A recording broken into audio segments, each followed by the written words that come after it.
नमस्कार, good morning, सुप्रभात। बहुत बहुत स्वागत है आप सभी का। सुबह के बज चुके हैं 7 और मैं हूं आपके साथ श्वेता शर्मा। मॉर्निंग प्राइम आप देख रहे हैं और शुरुआत करेंगे बुलेटिन की भोपाल से बड़ी खबर के साथ, जहां मध्य प्रदेश में कांग्रेस ने 79 नेताओं को निष्कासित कर दिया। 150 को नोटिस जारी कर 10 दिन में जवाब मांगा गया है। विधानसभा चुनाव में पार्टी विरोधी काम करने पर इस तरह से बड़ी कार्रवाई की गई है।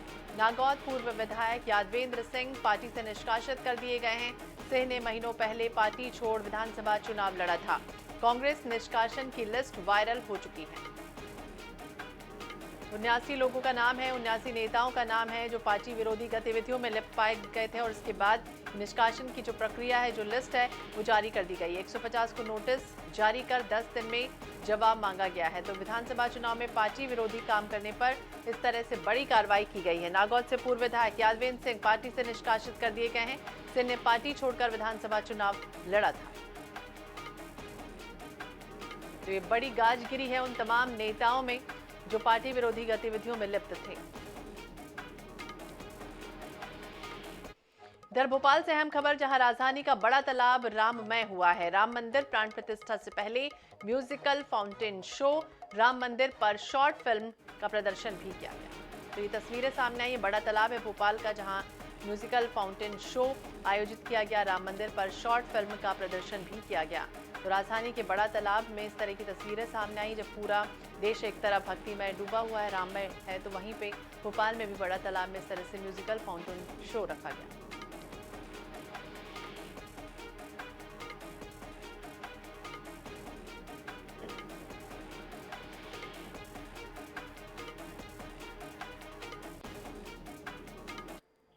इधर भाजपा आगामी लोकसभा चुनाव की तैयारियों में जुट चुकी है और इससे लेकर उन्होंने विंध्य को साधने उप मुख्यमंत्री राजेंद्र शुक्ला को जिम्मेदारी दी और उन्हें रीवा क्लस्टर का प्रभारी बनाया गया है।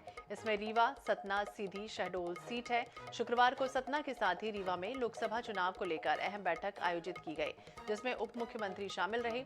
उन्होंने कहा कि लोकसभा चुनाव को लेकर भारतीय जनता पार्टी ने पूरी तरह से कमर कस ली है। उन्हीं तैयारियों को लेकर लोकसभा की बैठक आयोजित की जा रही है। भाजपा मध्य प्रदेश में 29 में से 29 सीटें जीतेगी, यही प्रयास रहेगा।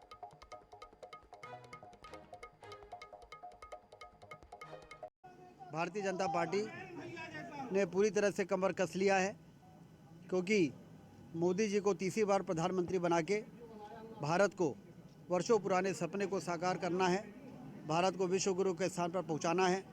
10 वर्षों के मोदी जी के शासन ने उस महान लक्ष्य के नज़दीक हमारे देश को पहुंचा दिया है। तमाम उलझे हुए मामले भी सुलझ गए हैं।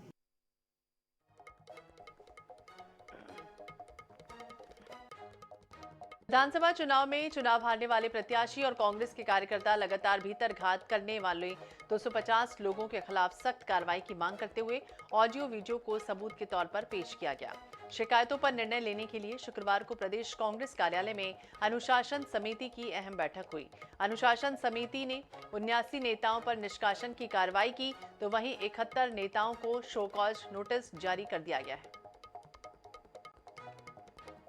विधानसभा चुनाव में भीतरघातियों पर लगाम कसने के लिए कांग्रेस की अनुशासन समिति की बैठक हुई थी। हमारे साथ हैं वरिष्ठ नेता और पूर्व मंत्री सज्जन सिंह वर्मा जी। वर्मा जी, क्या निर्णय हुआ इस पूरी बैठक में और क्या उन पर कार्रवाई के लिए अनुशंसा की गई? देखिए, आज अनुशासन समिति की बहुप्रतीक्षित बैठक थी। पिछले 3 दिनों से हमारी समिति के सारे सदस्यों ने लगभग 150 के करीब शिकायतें मिली थी। 3 दिन गहरा छानबीन किया, उनकी जांच की और हमने आज उन 79 लोगों जो कांग्रेस प्रत्याशी के खिलाफ लड़े या इन बागियों की उन कांग्रेस के लोगों ने मदद की या दूसरे कांग्रेस के प्रत्याशी से अलग हटकर दूसरे दल के लोगों की मदद की, इस चुनाव में ऐसे 79 लोगों की निष्कासन पे मोहर लगा दी है और बचे हुए लोगों को शोकाज नोटिस हम 10 दिन का टाइम दे रहे हैं कि 10 दिन के अंदर अपना जवाब प्रस्तुत करें। जिनके जवाब नहीं आते उनके खिलाफ भी गंभीर निर्णय लिए जाएंगे। लोकसभा की तैयारी है, क्या लोकसभा में इस तरह का भीतरघात ना हो? अब देखिए, इस तरह यदि एक चुनाव लड़ता है व्यक्ति कांग्रेस के सिंबल पे, यदि सीधे तौर पे उसकी खिलाफत कोई व्यक्ति करता है, इसका मतलब वो कांग्रेस का व्यक्ति नहीं है। अब लोकसभा में इस तरह की कार्रवाई ना हो तो ऐसे लोगों को चिन्हित करके पहले ही हम निष्कासित कर रहे हैं या उनके खिलाफ जो भी शोकाज नोटिस दे रहे हैं, ताकि ऐसी चीजों पे कुछ तो रोक लगे। क्या नाम है, कौन से बड़े नाम है जो जिनको निष्कासित किया गया है? क्योंकि अभी प्रक्रिया बाकी है कुछ और हमारे संविधान के हिसाब से कांग्रेस के, इसलिए मैं उन नामों का डिस्क्लोज में उनको अभी कर नहीं सकता। एक प्रक्रिया और बाकी है, उसके बाद खुलासा। कांग्रेस की प्रक्रिया जारी है, भीतरघात करने वालों पर कार्रवाई सुनिश्चित कर दी गई है, शोकाज नोटिस दिए गए हैं। लोकसभा चुनाव में इस तरह का भीतरघात न हो, इसको सुनिश्चित किया जा रहा है। कैमरामैन सनी के साथ INS 24/7 के लिए भोपाल से दिनेश शुक्ला। इधर भोपाल से बड़ी खबर, जहां मुख्यमंत्री डॉक्टर मोहन यादव के आज के कार्यक्रम आपको बता देते हैं। रायसेन, सागर, इंदौर और उज्जैन का दौरा करेंगे। 11,000 राम भक्तों के साथ हनुमान चालीसा का पाठ भी करेंगे। सुबह 10:20 पर संत हृदयराम नगर बैरागढ़ में आयोजन किया जाएगा। तो सागर मैन्युफैक्चरिंग प्राइवेट लिमिटेड की 6वीं यूनिट का उद्घाटन होना है। 10:55 पर गोहरगंज जिला रायसेन में उद्घाटन कार्यक्रम। दोपहर 12:40 पर सागर में जन आभार यात्रा में शामिल रहेंगे। 1:10 पर सागर में विभिन्न विकास कार्यों की सौगात देंगे सीएम। सागर में ही कानून व्यवस्था और विकास कार्यों की समीक्षा करेंगे और रात 8 बजे भोपाल के राम मंदिर में अखंड रामायण पाठ और भजन प्रतियोगिता आयोजित होगी है। और रात 10 बजे उज्जैन में स्थानीय कार्यक्रम है, जिसमें शिरकत करेंगे सीएम डॉक्टर मोहन यादव। ये दिन भर की व्यस्तताएं हैं। आज ये शेड्यूल जारी हुआ है मुख्यमंत्री का, डॉक्टर मोहन यादव का ये दिन भर के कार्यक्रम है। रायसेन, सागर, इंदौर और उज्जैन में दौरा करेंगे और कई कार्यक्रमों में शिरकत करेंगे।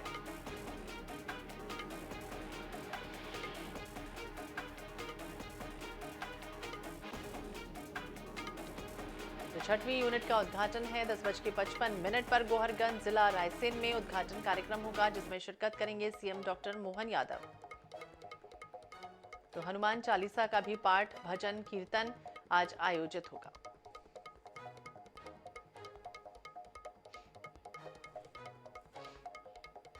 इधर भोपाल से अहम खबर, जहां 11,000 राम भक्त हनुमान चालीसा का पाठ करेंगे। बता दें, भोपाल से अहम खबर, 11,000 राम भक्त हनुमान चालीसा का पाठ करेंगे। आज सुबह 10 बजे हनुमान चालीसा पाठ का आयोजन होगा। दशहरा मैदान बैरागढ़ में भव्य आयोजन होगा, जिसमें मुख्यमंत्री डॉक्टर मोहन यादव शामिल रहेंगे।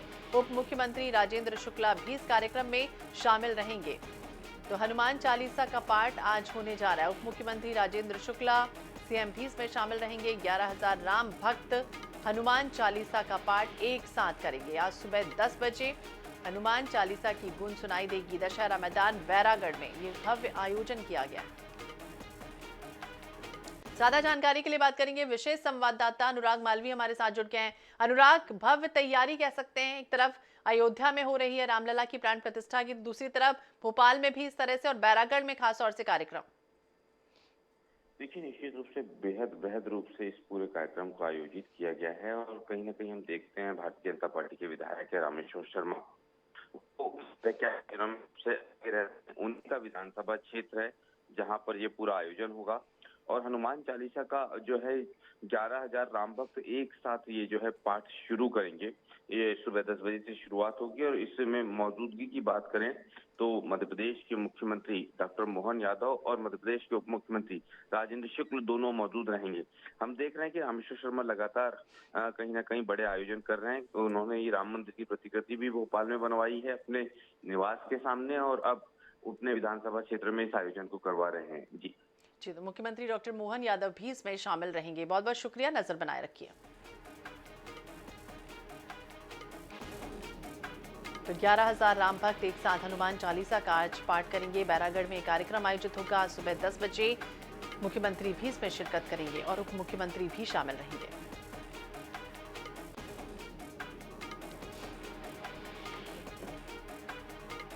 कासिया के जुरे में विकसित भारत विकास संकल्प यात्रा का आयोजन हुआ। यात्रा के दौरान भाजपा जिला अध्यक्ष विवेक बंटी साहू और कांग्रेस विधायक सोहन वाल्मीकि आपस में भिड़ गए। दरअसल बंटी साहू मंच से कांग्रेस की आलोचना कर रहे थे, जिसका विरोध विधायक सोहन वाल्मीकि ने किया। तो वहीं पुलिस भी मंच पर दोनों को समझाने का प्रयास करती रही।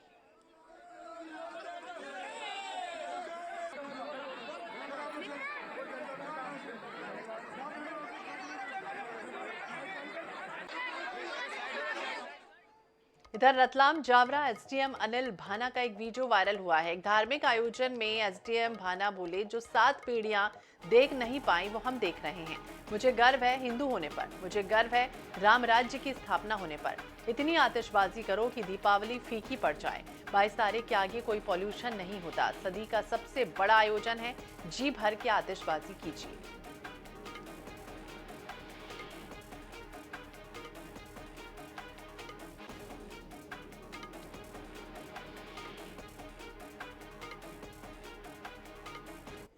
और हम देखेंगे।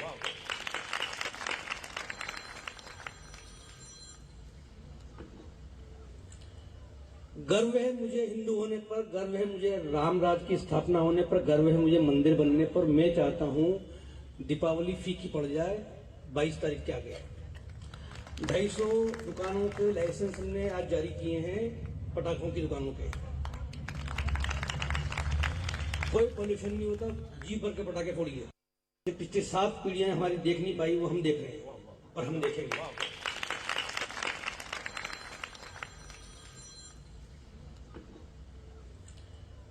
गर्व है मुझे हिंदू होने पर, गर्व है मुझे राम राज की स्थापना होने पर, गर्व है मुझे मंदिर बनने पर। मैं चाहता हूं दीपावली फीकी पड़ जाए 22 तारीख के आगे। 250 दुकानों के लाइसेंस हमने आज जारी किए हैं, पटाखों की दुकानों के। कोई पॉल्यूशन नहीं होता, जी भर के पटाखे। इधर जबलपुर से अहम खबर, जहां पंचायत ग्रामीण विकास मंत्री प्रहलाद पटेल ने तंज कसा। पूर्व सीएम दिग्विजय सिंह पर तंज कसा गया है। जब सब अच्छा होता है तो नजर ना लगे, इसके लिए तो काला टीका लगाया ही जाता है। दिग्विजय सिंह भी काला टीका लगाने का काम कर रहे हैं। दिग्विजय सिंह को भी राम भक्ति की धारा में बह जाना चाहिए।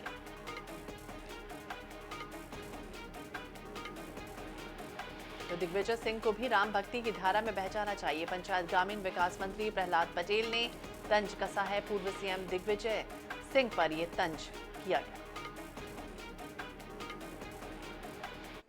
आनंद के उत्सव का समय आ गया। बहुत सारा जब बहुत अच्छा होने लगता है तो कहते हैं कि उसमें काला को झटोना भी लगा देना चाहिए। शायद दिग्विजय सिंह वही काम कर रहे हैं। और इस समय किसी विवाद में पड़ने से अच्छा है कि देश और दुनिया राममय है। हम सबका स्वागत करते हैं। यही कहेंगे कि हम वो भी राम भक्त परंपरा से हैं, उस राम भक्ति में उनको भी बह जाना चाहिए। कल मुझे उस घटना की जानकारी नहीं है, लेकिन अगर किसी वर्दीधारी पर यह कृत्य हुआ है तो कार्रवाई सख्त होगी। देश भर के कोचिंग सेंटर्स अब मनमानी नहीं कर पाएंगे, क्योंकि इनकी मनमानी पर लगाम लगाने के लिए सरकार ने बड़ा कदम उठाया है। केंद्रीय शिक्षा मंत्रालय ने 10 गाइडलाइन दी है, जिनका पालन करने का आदेश कोचिंग सेंटर्स को दे दिया गया है। गाइडलाइन का उल्लंघन करने पर जुर्माने का प्रावधान है। और अब सवाल ये उठ रहा है कि अचानक सरकार को गाइडलाइन जारी करने की जरूरत क्यों पड़ रही है। देखिए एक खास रिपोर्ट। कोचिंग सेंटर्स पर कसी लगाम, सरकार का नया फरमान। 16 साल से कम उम्र वालों का दाखिला नहीं, गाइडलाइन तोड़ने वालों की खैर नहीं। स्टूडेंट्स की आत्महत्या के बढ़ते मामलों, क्लासेस में आग की घटनाओं और कोचिंग सेंटर्स में सुविधाओं की कमी को देखते हुए शिक्षा विभाग ने नई गाइडलाइंस जारी की हैं। ये गाइडलाइंस 12वीं के बाद जेईई, नीट, क्लैट जैसे एंट्रेंस एग्जाम और सभी प्रतियोगी परीक्षाओं की तैयारी कराने वाली कोचिंग सेंटर्स के लिए बनाई गई हैं। इसके तहत अब कोचिंग इंस्टीट्यूट्स 16 साल से कम उम्र के बच्चों को एडमिशन नहीं दे सकेंगे। इसके अलावा भ्रामक वादे करना और अच्छे नंबरों की गारंटी देने पर भी पाबंदी लगा दी गई है। मेरे हिसाब से जो सेंट्रल गवर्नमेंट के द्वारा नई गाइडलाइन लाई गई है वो देर से उठाया हुआ एक बढ़िया कदम है। और पढ़ाई और कंपटीशन का प्रेशर तो है ही, तो वो झेल नहीं पाता उस उम्र में।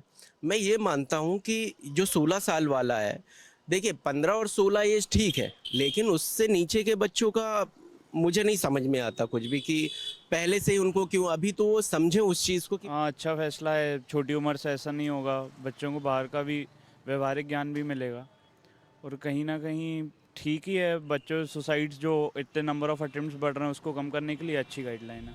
आइए अब आपको उन गाइडलाइंस के बारे में विस्तार से बता दें जिसे केंद्रीय शिक्षा मंत्रालय ने कोचिंग सेंटर्स के लिए जारी की है। प्राइवेट कोचिंग सेंटर के लिए रजिस्ट्रेशन कराना अनिवार्य। ट्यूटर्स ग्रेजुएट से कम योग्यता वाले नहीं होंगे। अच्छे नंबर और रैंक की गारंटी नहीं दे सकते। 16 साल से कम उम्र के स्टूडेंट्स का इनरोलमेंट नहीं कर सकते। इनरोलमेंट सेकेंडरी स्कूल एग्जाम के बाद ही किया जाएगा। हर कोर्स की ट्यूशन फीस फिक्स होगी। बीच में फीस नहीं बढ़ाई जाएगी, रसीद देनी होगी। तय समय पहले कोर्स छोड़ने पर 10 दिन में बची फीस वापस करनी होगी। स्टूडेंट्स हॉस्टल में रह रहा हो तो हॉस्टल फीस और मेस फीस भी लौटानी होगी। मोरल क्राइम के दोषी फैकल्टी में नहीं हो। काउंसलिंग सिस्टम के बिना कोचिंग का रजिस्ट्रेशन नहीं होगा। वेबसाइट पर फैकल्टी की योग्यता, कोर्स पूरा होने का समय बताना होगा। हॉस्टल सुविधा, फीस की पूरी जानकारी देनी होगी। कोचिंग सेंटर का कैंपस दिव्यांग छात्रों के अनुकूल होना चाहिए। बच्चे के मेंटल स्ट्रेस पर ध्यान रखना होगा। साइकोलॉजिस्ट काउंसलर के नाम और वर्किंग टाइम की जानकारी देनी होगी। छात्र मुश्किल या तनाव में हो तो मदद के लिए सिस्टम बनाना होगा। अच्छे परफॉर्मेंस का प्रेशर नहीं बनाया जाएगा। गाइडलाइंस फॉलो न करने पर कोचिंग सेंटर्स पर 1 लाख तक का जुर्माना। ज्यादा फीस वसूलने पर रजिस्ट्रेशन रद्द होगा। इन नियमों को देखकर कह सकते हैं कि केंद्र सरकार ने नई शिक्षा नीति के तहत प्राइवेट संस्थानों की ओर भी कदम बढ़ा दिया है, लेकिन इस पर सियासी बयानबाजी भी होने लगी है।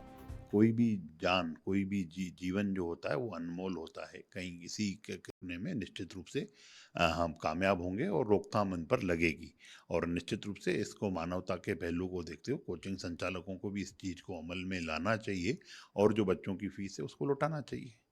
कानून नहीं तो फिर अपना काम करेगा। मैं समझता हूं कि सरकार सिर्फ गाइडलाइन बनाती है, नए नए कानून बनाती है, लेकिन ये नहीं सोचती है कि इसका असर क्या पड़ेगा, अभिभावकों पर क्या असर पड़ेगा और जो कोचिंग संचालक है उस पर क्या असर पड़ेगा। मैं समझता हूं ये ऐसे सलाहकारों पर डिपेंड करती है ये सरकार, जो ब्यूरोक्रेट्स उनको सलाह देते हैं। मैं समझता हूं उस पर जल्दी ब्यूरोक्रेट सरकार पर हावी है और ये परिणाम के बारे में नहीं सोचते हैं। कोचिंग सेंटर्स के खिलाफ आए दिन ठगी के मामले सामने आते ही रहते हैं। वही कोचिंग के प्रेशर की वजह से स्टूडेंट सुसाइड के मामले भी बढ़ रहे हैं। इतना ही नहीं, असुविधा की शिकायतों की भी भरमार है। ऐसे में स्टूडेंट्स और पेरेंट्स के लिए ये नियुक्ति मुफीद लगते हैं, लेकिन क्या कोचिंग संस्थानों के लिए ये फिट बैठता है, ये भी बड़ा सवाल है। Bureau report, INS 24/7 Bhopal. से टूटना शुरू होगा BRTS। बैरागढ़ से टूटने की शुरुआत हो रही है। PWD बैरागढ़ विसर्जन घाट से हटाने की शुरुआत हो रही है और 10 साल बाद हटाया जाएगा कॉरिडोर। बता दें, बैरागढ़ से इसकी शुरुआत हो रही है। PWD बैरागढ़ विसर्जन घाट से इसकी शुरुआत होने जा रही है। BRTS अब टूटना शुरू होगा। सबसे खास बात यह है कि जितनी जगह से कॉरिडोर हटाया जाएगा उसी के साथ साथ रोड को भी रिपेयर कर दिया जाएगा। तो PWD बैरागढ़ विसर्जन घाट से इसके हटाने की शुरुआत हो रही। शनिवार रात से ये काम शुरू हो जाएगा। PWD विसर्जन घाट से इसे हटाने की शुरुआत होगी और विसर्जन घाट से हलालपुर तक करीब 5 किलोमीटर के दायरे में रेलिंग, 8 यूनिपोल, 13 बस स्टॉप और 30 से ज्यादा सिग्नल हटाए जाएंगे। प्रदीप तलरेजा ज्यादा जानकारी के लिए हमारे सहयोगी हमारे साथ जुड़ गए। प्रदीप, शुरुआत हो रही है, रात भर ये काम चलेगा, सुबह हालांकि मलबा भी रहेगा, उसके लिए किस तरह की गाइडलाइन जारी कर दी गई है? यात्रियों को क्या कुछ ध्यान रखना होगा? एजेंसी किस तरह से सुरक्षा उनको मुहैया कराएगी? देखिए, बिल्कुल राजधानी भोपाल के जो 24 किलोमीटर का लगभग BRTS कॉरिडोर बना था, अब वो लगभग जो हादसों का कॉरिडोर जो है वो बनता वो देखा गया था। आए दिन इसमें हादसे देखे जाते थे कि कई लोग इसमें हताहत हो गए, कई लोगों ने अपनी जान गंवाई है और ऐसे में हमने देखा था कि मुख्यमंत्री डॉक्टर मोहन यादव ने पूरे को समीक्षा ली थी। समीक्षा के बाद इस बात को कहा था कि ये जो कॉरिडोर है इसको तोड़ा जाना चाहिए और देखिए इसको लेकर समीक्षाएं हुई, तमाम प्रकार के रोड मैप तैयार किए और रोड मैप तैयार करने के बाद आखिरकार 24 किलोमीटर जो ये BRTS है जो सदर रामनगर बैरागढ़ से स्टार्ट होता है और होशंगाबाद रोड तक जाता है। और देखिए इस कॉरिडोर की वजह से कहीं ना कहीं जो हादसे हुए हैं वो कहीं ना कहीं ज्यादा एड कर सकते हैं। देखिए अगर 13 साल पहले जब इसको बनाने की अगर बात लगभग 360 करोड़ रुपए जो है उस समय इस कॉरिडोर को बनाने के लिए खर्च हुए थे यात्रियों की सुविधाओं को लेकर, किस प्रकार से यात्री जल्द से जल्द अपनी स्थान तक पहुंचे, सुविधाओं से बचे, ट्रैफिक जाम की स्थिति से बचे, ये तमाम इस बात को लेकर बनाए गए थे। लेकिन देखिए जिस प्रकार से कॉरिडोर बना और कॉरिडोर के बाद जो तमाम जो चीजें देखने में आई उसके बाद एक बार निर्णय लिया गया कि इस कॉरिडोर को हटा देना चाहिए। देखिए अगर कॉरिडोर को हटाने की अगर बात की जाए तो जिसकी शुरुआत आज से हो रही है और देर शाम से ये तोड़ने का काम होगा, किसी प्रकार के लोगों को असुविधाएं न हो, यातायात वालों को असुविधाएं न हो, इसका भी विशेष तौर पर ध्यान रखा गया है। देखिए सबसे बड़ी बात है कि 4 अलग अलग हिस्सों में इसको तोड़ा जाना है, जिसकी पहली शुरुआत आज होने जा रही है। और साथ साथ इसको आपको ये बता दें कि PWD इस पूरे काम को कर रही है जी, किसी प्रकार की असुविधा न हो, बिना खर्चे के बस हिसाब से रिलोकेट हो जाए। साथ साथ जो तमाम जो चीजें वहाँ पर है, चाहे वो ट्रैफिक सिग्नल की बात करें या तमाम जो प्रकार से जो रेलिंग लगी हुई है, सिग्नल है या बस स्टॉपेज को हटाने की बात हो, ये तमाम चीजें जो है वो अब एक एक करके हटाई जाएंगी ताकि किसी प्रकार की असुविधा का सामना जनता को तो बिल्कुल किसी भी तरह की असुविधा ना हो, लेकिन शुरुआत होने जा रही है, आज रात से शुरुआत हो जाएगी। अलग अलग टेंडर भी जारी कर दिए गए हैं और टेंडर खुलने के बाद आगे की प्रक्रिया शुरू होगी और काम फिर शुरू हो जाएगा। बहुत बहुत शुक्रिया, नजर बनाए रखिए।